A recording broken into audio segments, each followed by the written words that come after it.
Hello నమస్కారం guys, నేను మీ Somu. Guys, ఇప్పుడు ఇక్కడ ఒక విషయం కూడా చెప్తాను. ఆ విషయం ఏమిటంటే, ఏదైనా ఎగ్జిస్ట్ అయి ఉంది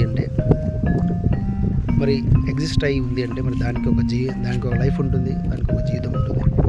మరి ఆ జీవితానికి సంబంధించినటువంటి వనరుతో, సంపదతో ఉన్నటువంటి ఆ ఎగ్జిస్ట్ అయినటువంటి అది దాని అంటే అక్కడ దానికి సంబంధించినటువంటి వనరు, సంపద అంతా అక్కడ ఉంటుంది అనేది మనం చూడవలసినటువంటి విషయము అండ్ అర్థం చేసుకోవాల్సినటువంటి విషయం.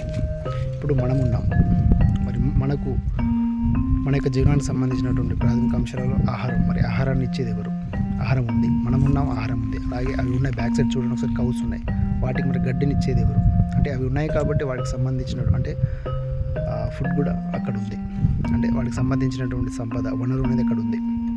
సో ఈ విషయాన్ని మనము చూడాలి, అర్థం చేసుకోవాలి. సో ఏదైనా ఉంది అంటే దాని లైఫ్కి సంబంధించినటువంటి అంతా కూడా అక్కడ ఉంటుంది. సో ఇది